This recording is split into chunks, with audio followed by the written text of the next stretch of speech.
Nós vamos iniciar hoje uma série de mensagens falando a respeito de desânimo e esgotamento espiritual. E nós vamos usar vários textos, mas vamos começar por aquele texto famoso de um grande homem de Deus chamado Elias. Um homem fabuloso, talvez um dos profetas mais considerados pelo povo de Israel até hoje, os dias atuais, mas que viveu momentos altos e baixos da sua vida, como todos nós. Momentos de exuberância na vida, de prosperidade, alegria, bênçãos de Deus, e repentinamente vem o desconforto, vem o desânimo, vem o abatimento. E essa mensagem eu ia separando para o ano que vem, mas decidi antecipá-la, a série, porque me pareceu que esse é um bom momento para falarmos disto. E eu vou fazer hoje uma grande introdução, mas gostaria que até mesmo os nossos visitantes pudessem ver bem de perto o momento que nós estamos vivendo. Sou pastor desta igreja há quase 23 anos. Final de agosto vou completar 23 anos nesta igreja. Mas tenho que admitir que acho que nunca como igreja vivemos um tempo tão difícil como esse que estamos vivendo. E olha que eu sou fruto daquela geração que experimentou de todo o regime militar, aquele período realmente autocrático muito forte.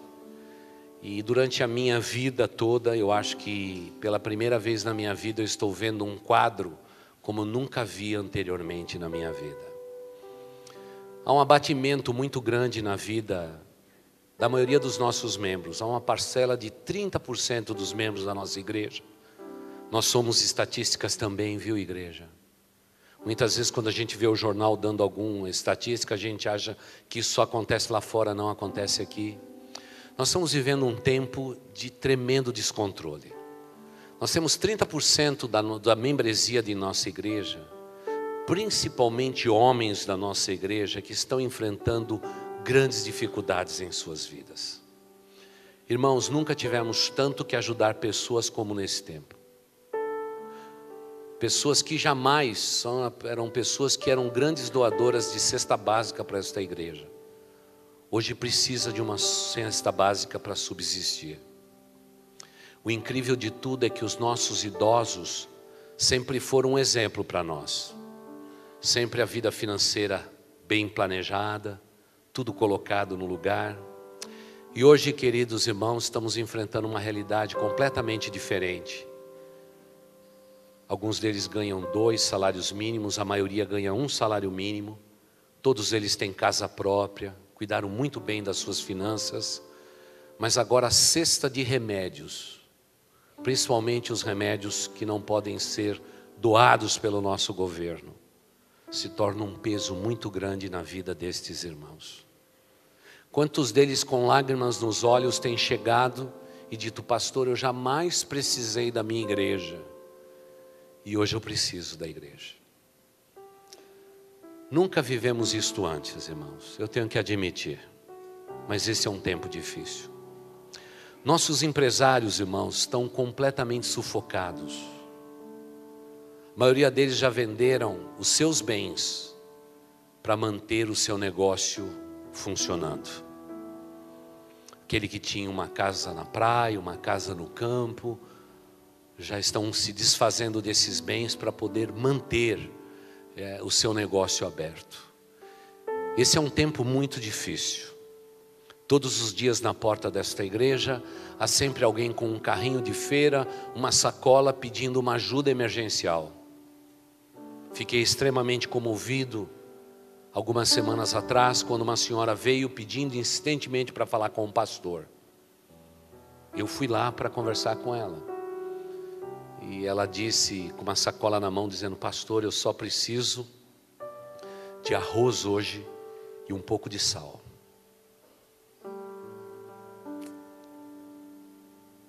E aí eu aproveitei, pedi para os meninos abrir, fui até a nossa despensa. Graças a Deus havia arroz em abundância. E na mesma hora que ela disse que eu podia dar um saco pequeno, porque ela ia receber dali 2 dias. Mas eu decidi dar um saco grande. E ela disse para mim assim: pastor, então eu posso dividir este saco de arroz com a minha vizinha que nada tem.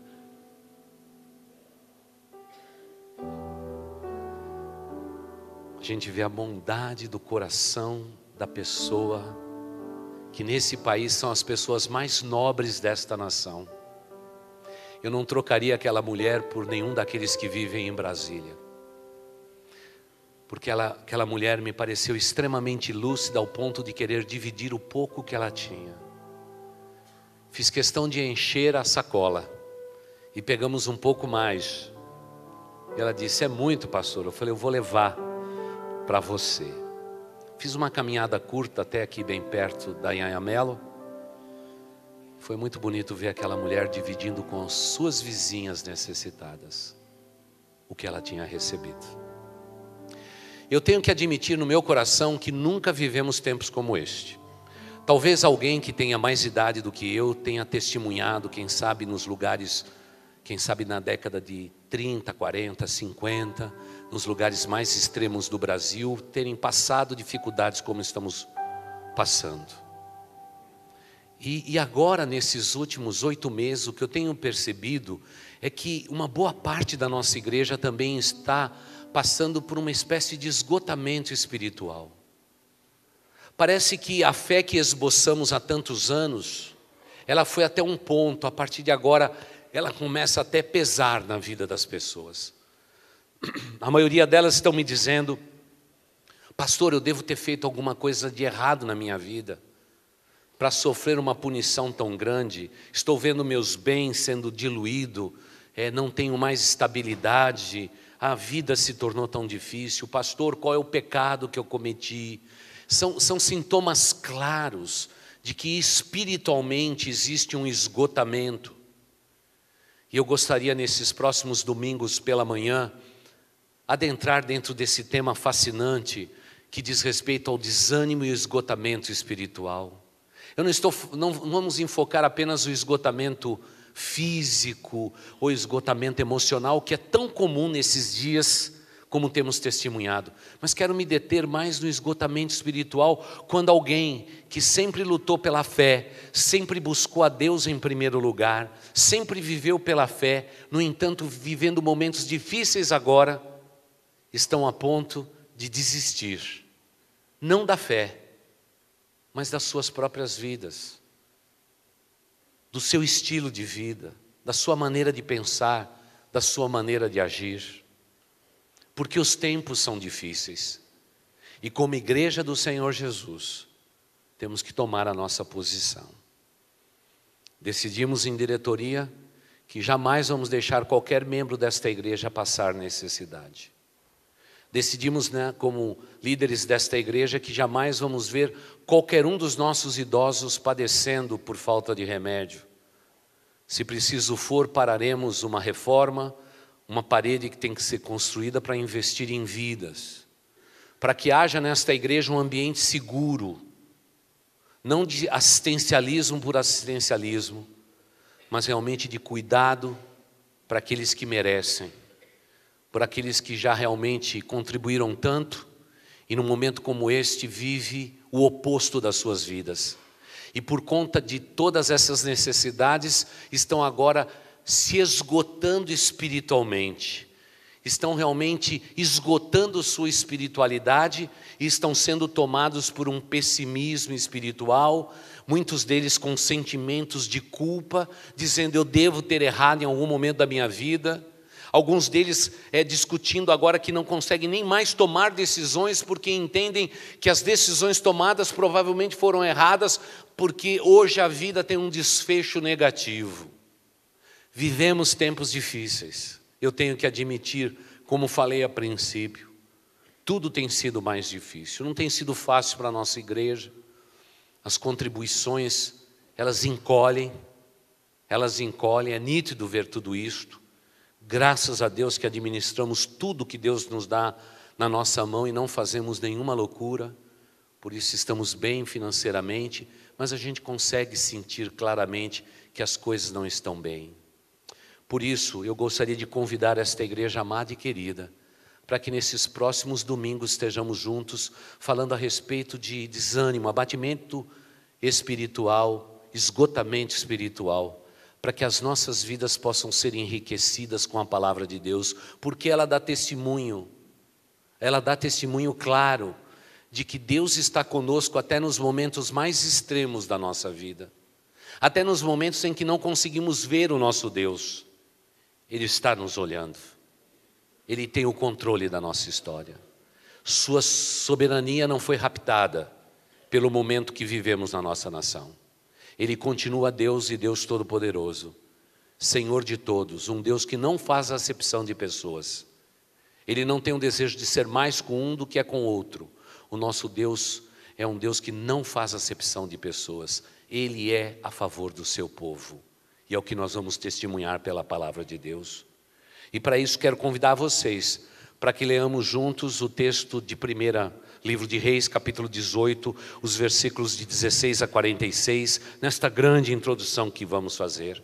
Quero recordar com os irmãos que esse profeta amado recebeu a palavra do Senhor de que não haveria chuva sobre a terra, haveria escassez de recursos, a terra ficaria seca, combalida, e tudo como Deus previu, aconteceu. Só que o profeta não sabia é que quando um profeta profetiza alguma coisa, ele está envolvido na sua própria profecia. E um dia a crise também alcançou o coração e a vida do grande Elias. Primeiro livro dos Reis de Israel, capítulo 18, os versículos de 16 em diante, nos diz assim: Então Obadias dirigiu-se a Acabe e passou-lhe a informação, e Acabe foi ao encontro de Elias. Quando viu Elias, disse-lhe: É você mesmo, perturbador de Israel?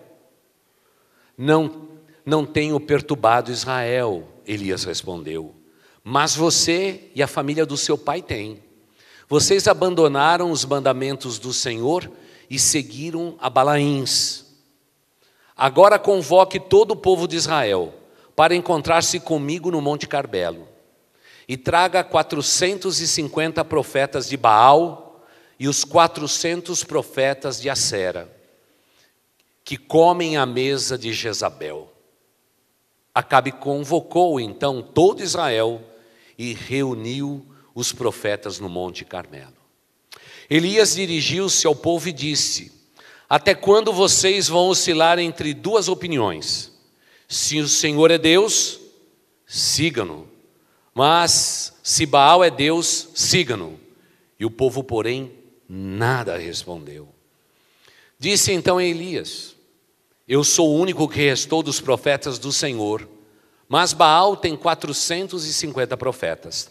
Tragam 2 novilhos, escolham eles um, e cortem-no em pedaços, e ponham sobre a lenha, mas não acendam fogo. Eu prepararei outro novilho, eu o colocarei sobre a lenha, e também não acenderei o fogo nela. Então vocês invocarão o nome dos seus deuses, ou do seu Deus, diz outra versão. E eu invocarei o nome do Senhor, o Deus que responder por meio do fogo, esse é Deus. Então todo o povo disse: O que você disse é bom. Elias disse aos profetas de Baal: Escolham um dos novilhos e preparem-no primeiro, visto que vocês são tantos. Clamem pelo nome do seu Deus, mas não acendam fogo. Então prepararam o novilho que lhes foi dado, e prepararam, e clamaram pelo nome de Baal, desde a manhã até o meio-dia. Ó Baal, responde-nos.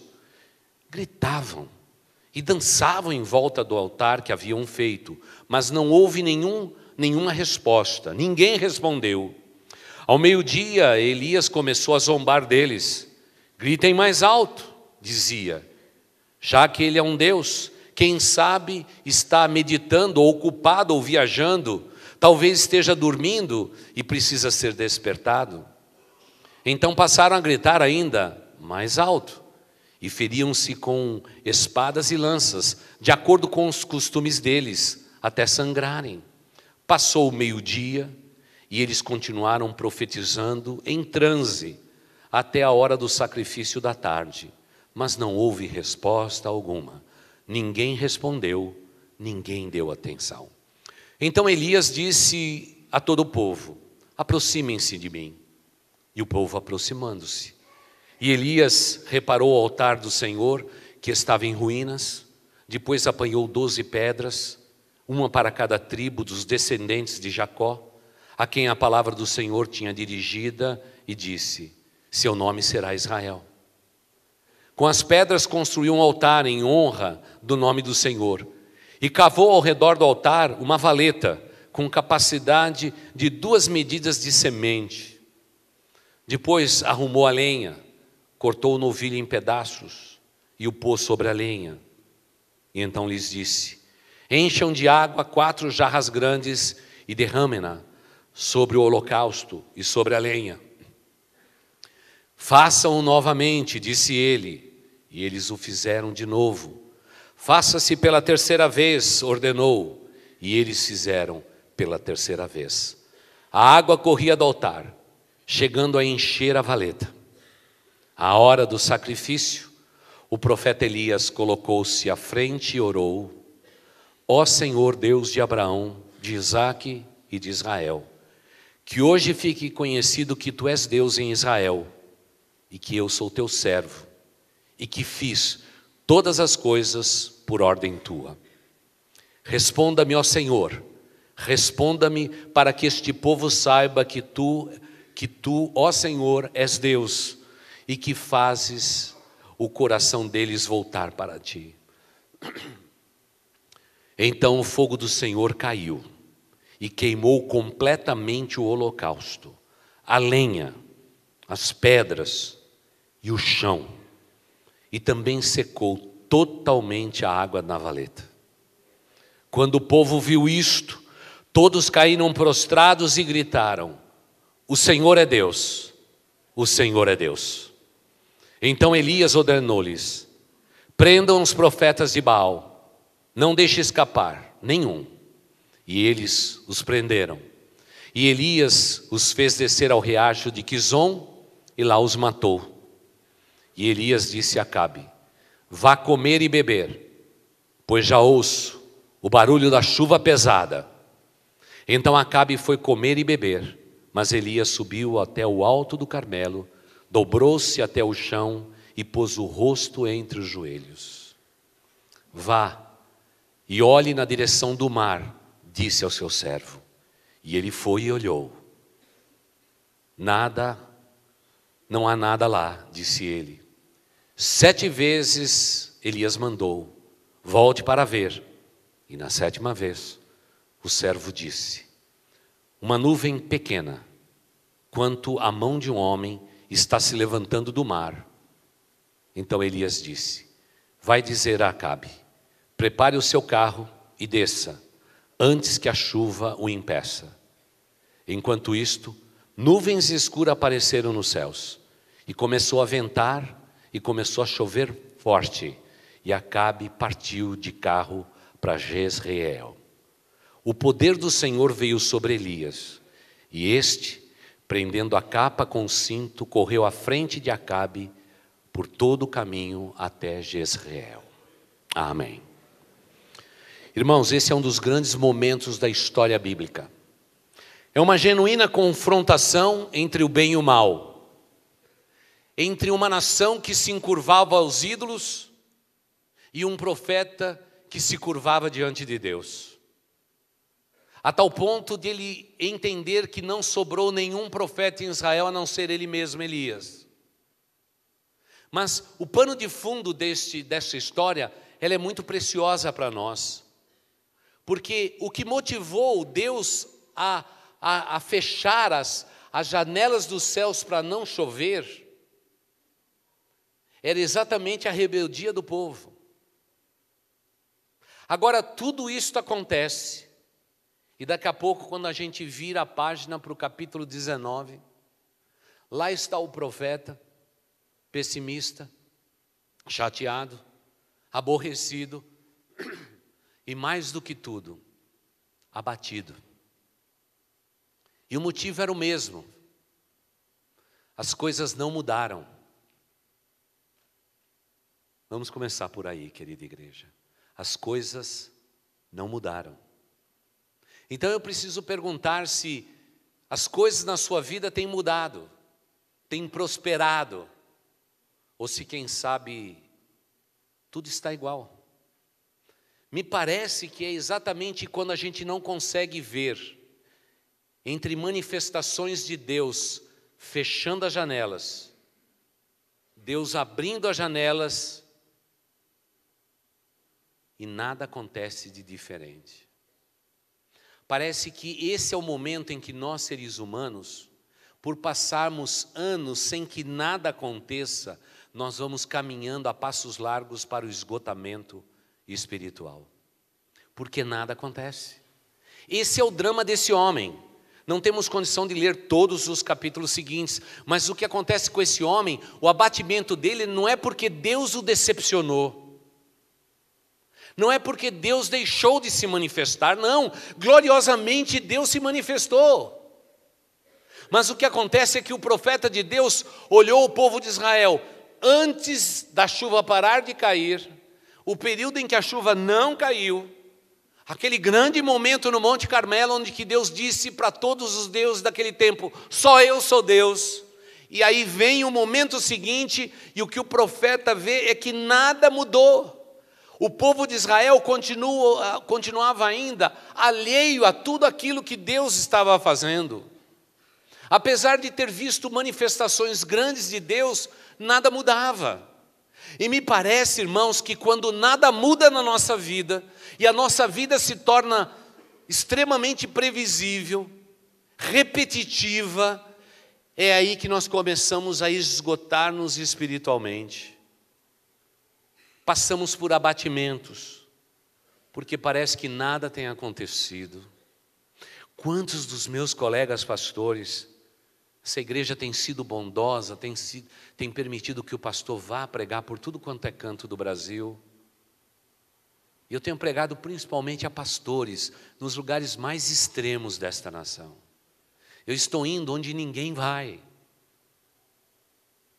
E os irmãos e a igreja precisavam ver, quando a gente entrega uma coleção de 20 livros para um pastor distante da gente, que nunca teve a oportunidade de fazer um congresso, nunca teve a oportunidade de estar numa igreja maior do que 100 membros, abrir aquele pacote e ver livros para enriquecer a sua vida. Eles choram que nem crianças. Sabe o que eu tenho visto por esse Brasil afora? Homens separados por Deus, porém esgotados espiritualmente. Pessoas que creem absolutamente em Deus, no seu poder, na sua graça, mas estão completamente abatidos dentro de si. E é o estado que nós vamos estudar quando Elias passa esse momento. Ele vai passar por abatimento, até pedir a morte a Deus. Deus me leve embora, resolva a minha história. Então me parece que quando a vida se torna previsível, quando os fatos começam a se suceder na nossa vida, eles começam a se repetir e nada muda, as águas não são movidas, nenhum milagre acontece, o fogo não desce do céu, então aí nós começamos a queimar aquilo que um ser humano tem de mais precioso, é uma fé simples e pura no Deus eterno. Os estudiosos que escreveram sobre esgotamento espiritual, que eu tenho lido a respeito deles, todos eles dizem, há sempre um gatilho, há uma circunstância que desperta as circunstâncias de esgotamento na nossa vida, que desperta o desânimo, o abatimento. Há um gatilho, há um momento, há uma circunstância, alguma coisa acontece que começa tudo a dar errado na nossa vida. Então eu preciso perguntar para você, tem algum gatilho que foi disparado na tua direção? Houve algum acontecimento na tua vida e na tua existência que tem levado a tua vida ao mesmismo, à repetição de dias, a ver o enfado de dias e não ver nenhuma perspectiva ou uma luz no final do túnel, como popularmente dizemos? Tem um gatilho? Tem uma motivação? Então, por favor, esteja consciente disto. Porque o que a gente precisava dizer para Elias era o seguinte: Elias, esse povo tem coração duro. Por tudo que esse povo passou até esse momento da história dos reis de Israel, eles têm vivido assim. Quando tem um rei que se preocupa com as coisas espirituais, eles se tornam espirituais. Quando tem um rei que é nefando, falso, se dobra a Balaíns e a outros deuses, o povo vai junto. É isso que a gente precisava dizer. Mas quem sabe o medo? Porque esse homem enfrentou 450 profetas, mas havia uma mulher que o perseguiu. Quem sabe o gatilho de Elias foi a perseguição de Jezabel, que é uma figura bíblica muito forte e importante, de uma mulher que persegue os servos do Deus Altíssimo, quer vê-los destruídos. Quem sabe esse foi o gatilho. E todos nós somos humanos. E nós precisamos entender nessa série de mensagens que, como nós cantamos em nossa igreja, nós somos pó. Nós não somos tão fortes quanto parecemos. Nós não somos tão robustos espiritualmente como aparecemos. Porque o grande problema de hoje é que pregadores estão insuflando o ego do povo, dizendo: você pode, você é poderoso, Deus tem que te servir, você vai ordenar, isso vai acontecer. Então estão insuflando o ego do crente em Cristo Jesus. Isso é um erro. Porque o nosso ego já foi destronado quando Cristo tomou o primeiro lugar da nossa vida. Nós deslocamos o eu nosso de lugar. E, irmãos, hoje o que as pessoas mais querem na vida é fazer uma selfie. Todo mundo quer aparecer. Dias atrás, falando a um grupo de pastores, eu disse: irmãos, eu estou cansado de vocês promoverem vocês mesmos. Pastores estão promovendo eles mesmos. Série de mensagens poderosas pelo pastor tal. O ministério está ficando tão personalista, e as pessoas estão tão insufladas no seu ego, que quando alguma coisa foge do controle, essa pessoa sai de um momento alto e vai diretamente para um momento extremo da sua vida, de angústia, de depressão. E querida igreja, não nos enganemos.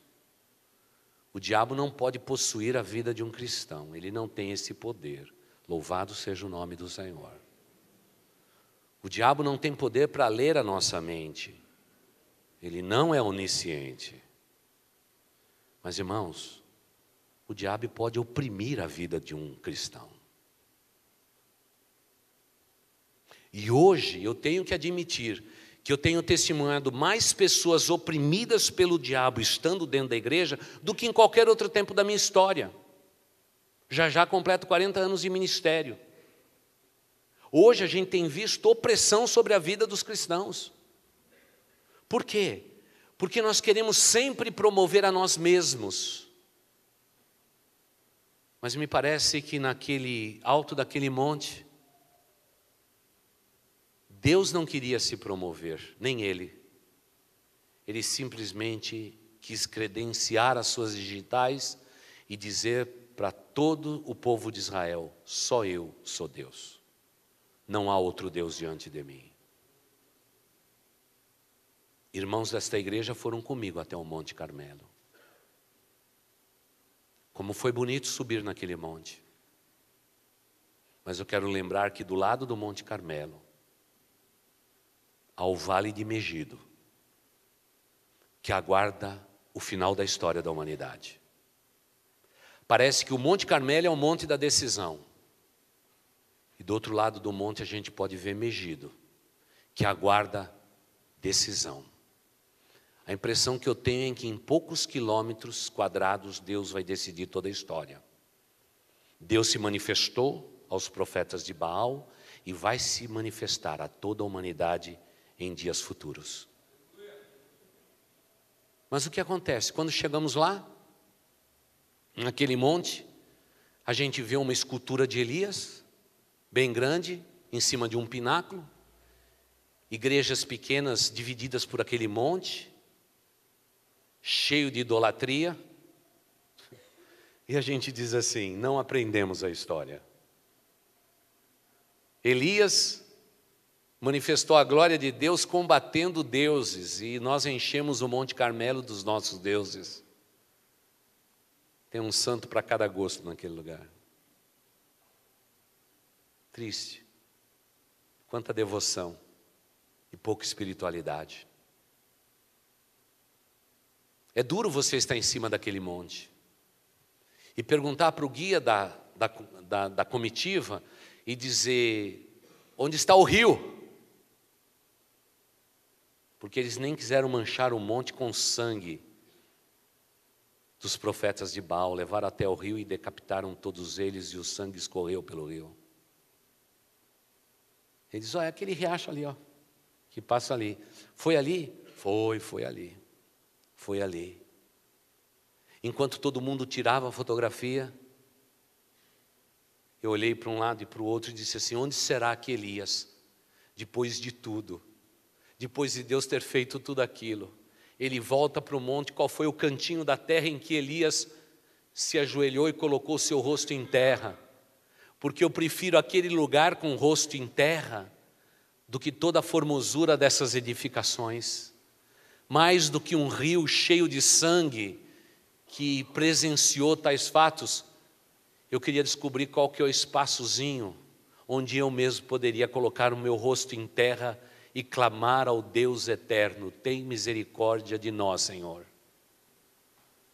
Porque provavelmente isso nos faça pessoas mais saudáveis. Porque quando nos humilhamos, Deus nos exalta.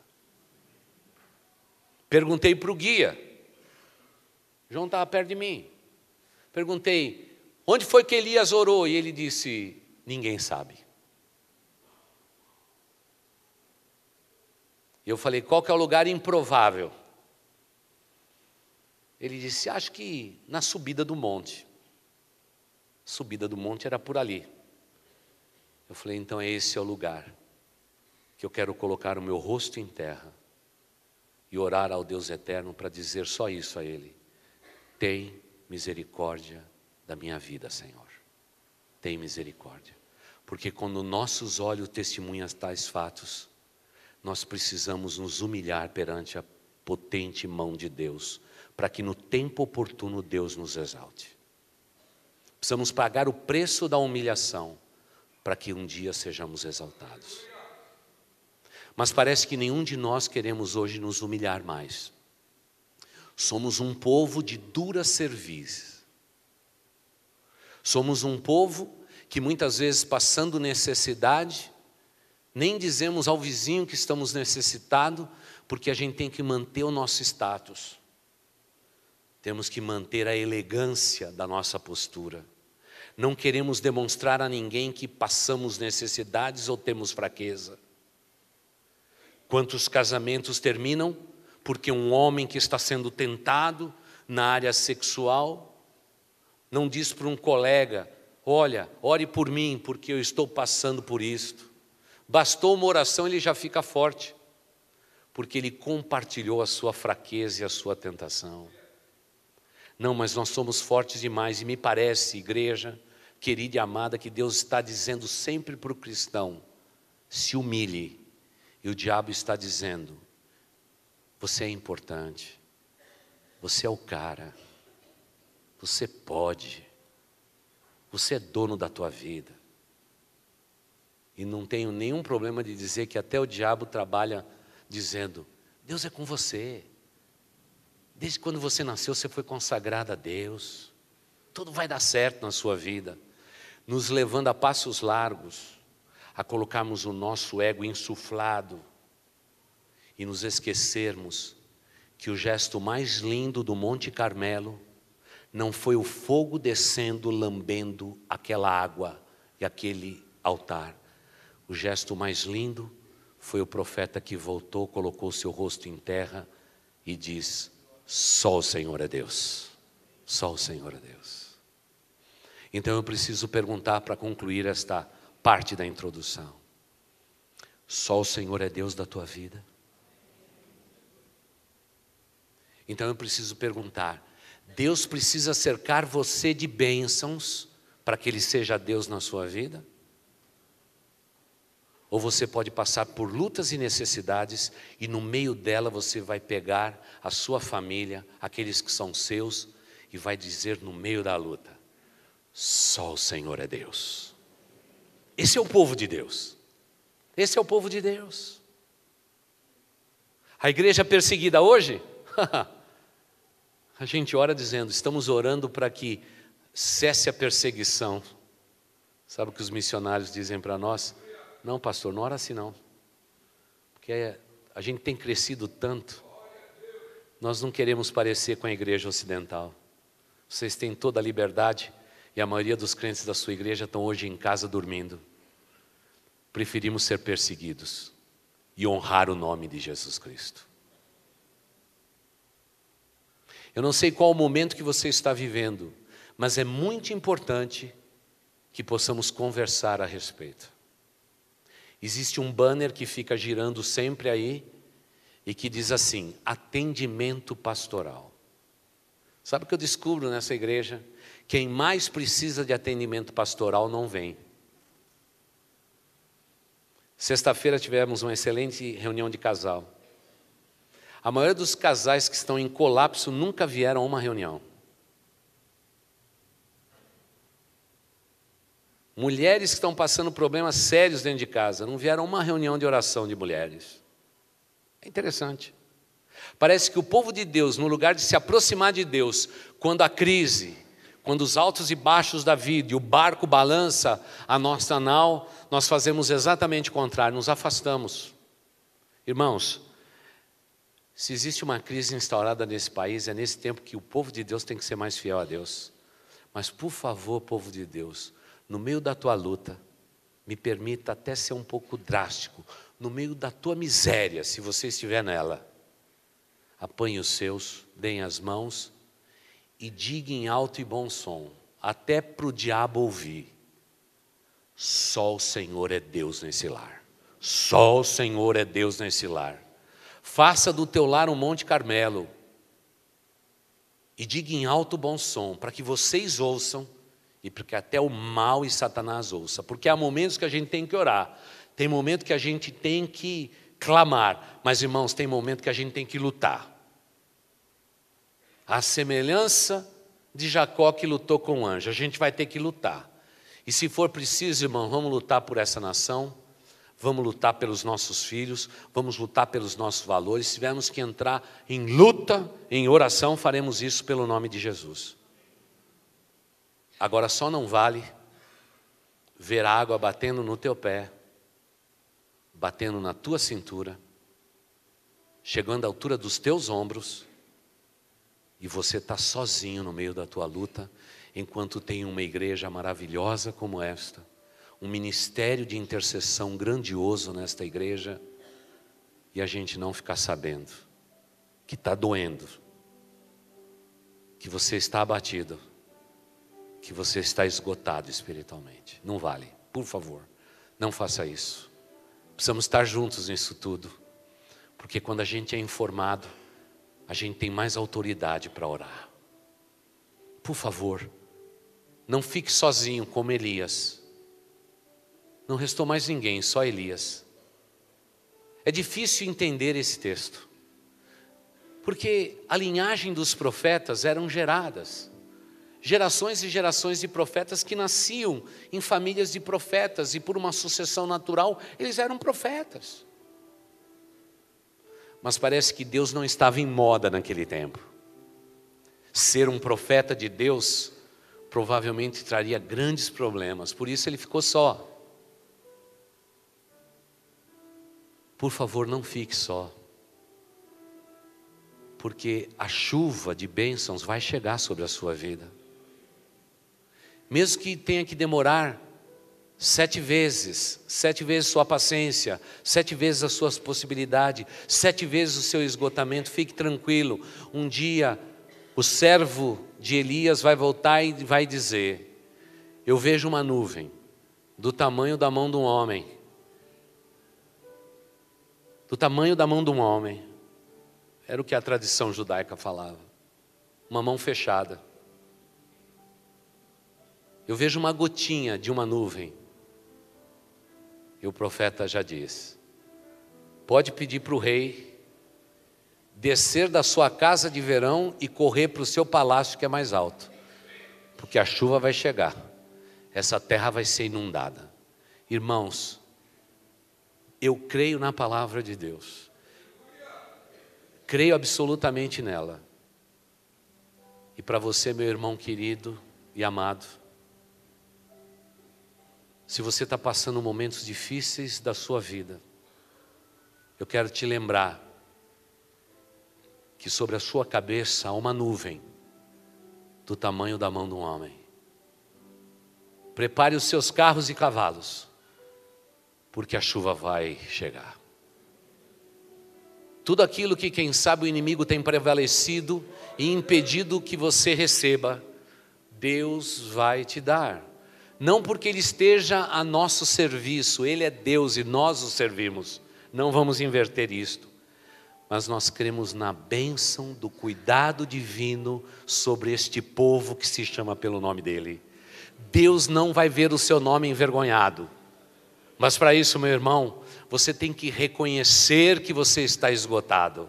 Você tem que reconhecer que está por um fio a sua espiritualidade. Você tem que reconhecer que você não é tão forte como você parece ser. E numa oração de fé, você vai dizer comigo nessa manhã: só o Senhor é Deus.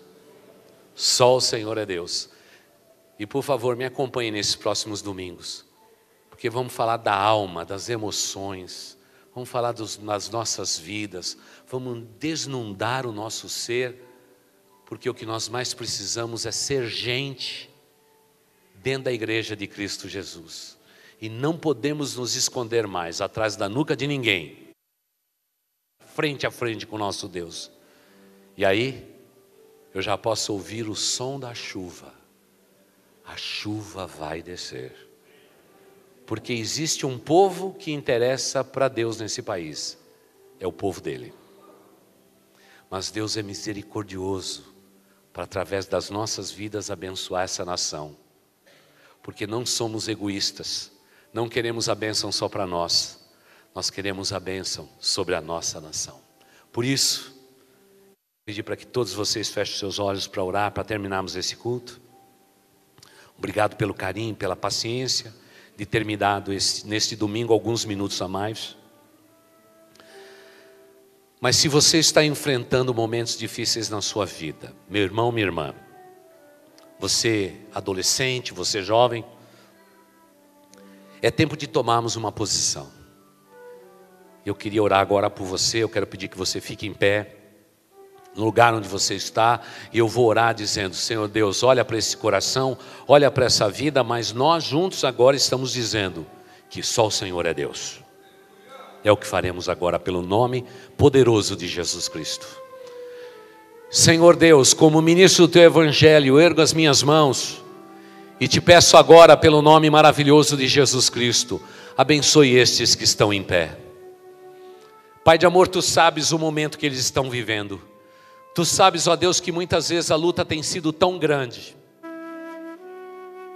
a jornada tem sido tão difícil. O fardo tem sido tão pesado, a vida tem sido tão hostil, o peso das lutas tem sido tão grandes,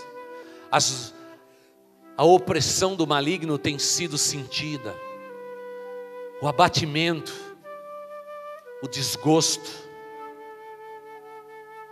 tem tomado conta, ó Deus, quem sabe da vida de muitos deles. E Pai de amor, numa manhã linda como esta, te louvando, te adorando, consagrando nossos bens e bebês ao Senhor, nós queremos agora consagrar estas vidas nas Tuas mãos. E eu te peço, Pai, olha para este coração pequeno, Olha para esse homem, para esta mulher. Olha para esse moço, para essa moça. Olha, ó Deus, para o coração desse homem que tem lutado tanto contigo, ó Deus, em oração. E tem sofrido os embates, passado as necessidades. E Pai de amor, se o esgotamento espiritual está chegando, Pai, nós precisamos de Ti nesse momento. Precisamos que chuva do Senhor caia sobre nós. E Pai de amor, o que eu quero te pedir é que o Senhor abra, ó Deus, as janelas dos céus e derrama sobre este povo que se chama pelo Teu nome as mais preciosas bênçãos, ó Deus. Porque só o Senhor é Deus. Queremos, ó Deus, nos nossos negócios, nos nossos lares, nos nossos empreendimentos, andando por esta cidade, orando por outras pessoas, queremos erguer as nossas vozes, as nossas mãos e dizer: só o Senhor é Deus, só o Senhor é Deus, só o Senhor é Deus. Para que, ó Pai, as pessoas possam ouvir, para que a nossa mente possa ser sacudida, para que o diabo saiba que só o Senhor é Deus e não adoraremos a nenhum outro Deus a não ser o Senhor. Não teremos diante de nós nenhum outro Deus, porque só o Senhor é Deus. Ó Deus, abençoa este povo que se chama pelo Teu nome. E Pai de amor, traga o refrigério sobre as suas vidas. Ó Espírito Santo de Deus, traga um sopro novo sobre as suas vidas e abençoa estes que são Teus. E quando o Senhor fizer isto, todo o louvor e toda a glória será dada ao Senhor, porque o Senhor não divide a sua glória com ninguém. Toda a glória pertence ao Senhor e a mais ninguém. E daremos nesta igreja louvores, glórias, hosanas e aleluias ao Rei dos Reis, ao Senhor dos Senhores, àquele que é o único Deus sobre as nossas cabeças. Pai de amor, abençoe esses que estão em pé, que Teu Espírito Santo possa abraçá-los nesta manhã, e que cada um deles se sintam confortavelmente abraçados. Ó Deus eterno, sussurre pelo Teu Espírito aos seus ouvidos.